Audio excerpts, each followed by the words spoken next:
AP news కి స్వాగతం. చిత్తూరు హైరోడ్లో రోడ్లు విశాలంగా లేక ఇరుకైన రోడ్లపై భారీ వాహనాలు రాకపోకలు సాగిస్తూ ఉండడంతో ఈ మార్గంలో రాకపోకలు సాగించే వాహనదారులు ప్రజలు తీవ్ర ఇబ్బందులు పడుతున్నారని చిత్తూరు జిల్లా బలిజ సంఘం నాయకులు ఎంబీ చలపతి కాపునాడు రాష్ట్ర ప్రధాన కార్యదర్శి అరణి తులసిరాములు ఆరోపించారు. హైరోడ్లో ప్రమాదభరితంగా ఉన్న ప్రాంతాల్లో రోడ్ల విస్తరణ చేసుకునేందుకు వీలుగా ఉన్న చిత్తూరు నగరపాలక సంస్థ అధికారులు చర్యలు తీసుకోవడం లేదు. చిత్తూరులో ఆటో డ్రైవర్ల ఆగడాలు మితిమీరిపోయాయని, ఆటో డ్రైవర్లపై ట్రాఫిక్ పోలీసులు కఠినంగా వ్యవహరించాలని వారు డిమాండ్ చేశారు. 12 అడుగుల హై రోడ్ ఉండడం అంటే ఇది ఒక విచిత్రంగా ఉందండి. ఈ 12 అడుగులకి ఒక డివైడరు మున్సిపల్ కమిషనర్ గారు కొత్తగా వచ్చారు. మీరు కూడా ఈ విషయాన్ని ఒకసారి పరిశీలించండి.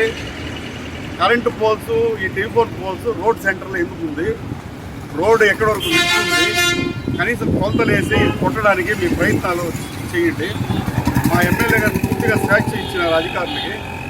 తెలుగుదేశం ప్రభుత్వం వచ్చిన తర్వాత ప్రజలకి న్యాయం చేయాలనే ఉద్దేశంతోనే మేము ముందుకు పోతున్నాము.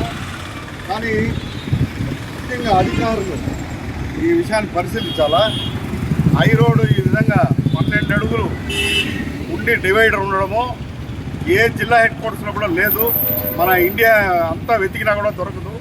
ఇటువంటి పరిస్థితులు ఒక్క చిత్తూరు పట్టణంలో మాత్రమే ఉంది. కొత్త కమిషనర్ గారు వచ్చారు. వారు గ్రూప్ 1 ఆఫీసరు, బాగా అనుభవం ఉండేవారు. మీరు కూడా పరిశీలించండి. మా ఎమ్మెల్యే గారికి సేవ చేసేవాళ్ళే ముఖ్యంగా కావాలి అధికారులు. అదేవిధంగా ఇక్కడ ఉండే వ్యాపారస్తులు కూడా జయాలోకాస్ కానీ, ఈ విధంగా సత్య స్టీల్స్ షాప్ కానీ, షోరూమ్ కానీ, బాలాజీ మొబైల్స్ కానీ అందరూ దగ్గరే ఉన్నారు. మీరందరూ కూడా ఆలోచించండి. రోడ్లోకి వచ్చి మీ బోర్డులు పెట్టడం, రోడ్లోనే పార్కింగ్ ఏర్పాటు చేసుకోవడం చాలా తప్పండి. మీరందరూ కూడా సహకరించాలా. అధికారులకి, ఎమ్మెల్యే గారికి సహకరిస్తేనే చిత్తూరు అభివృద్ధి చేయడానికి అవుతుంది. చిన్న పిల్లలు ఈ పరిసర ప్రాంతాల్లో ఎక్కువ ఉన్నారు. పీసార్ స్కూల్ కానీ, పీసార్ గవర్నమెంట్ జూనియర్ కాలేజ్ కానీ, దగ్గరలో ఆర్కే కాలేజ్ స్కూల్ కానీ, జూనియర్ కాలేజ్ కానీ, అదేవిధంగా ఇంకా ముఖ్యమైన స్కూల్స్ అన్నీ కూడా ఈ దగ్గరలోనే ఉన్నాయి.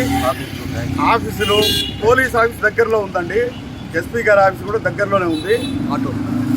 ఈ ఆటోల్ని, బస్సుల్ని, ప్రైవేట్ బస్సుల్ని కంట్రోల్ చేయాలా. అదేవిధంగా ఈ రోడ్ని వైడెన్ చేయాల్సిన అవసరం చాలా ముఖ్యంగా ఉంది. కమిషనర్ గారు, మేయర్ గారు కూర్చొని ఒక నిర్ణయం తీసుకొని ఎమ్మెల్యే గారికి ఏ విధంగా సహాయం కావాలో తెలిపారంటే వారి వంతు సహాయం చేస్తారు. ఎంపీ గారు కూడా ఈ విషయంలో ఎంపీ గారు, ఎమ్మెల్యే గారు ఇంట్రెస్ట్గా ఉన్నారు.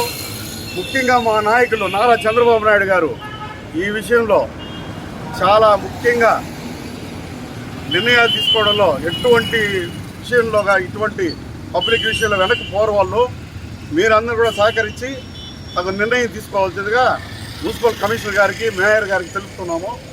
ఏ విధమైన సహాయం కావాలన్నా ఎమ్మెల్యే గారికి మేము తెలపవలసిందిగా కోరుతున్నాం.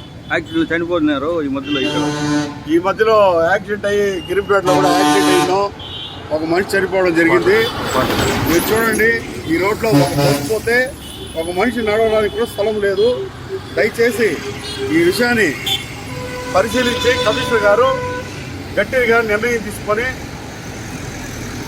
ప్రజలకు తగిన న్యాయం చేయవలసిందిగా కోరుతున్నాం.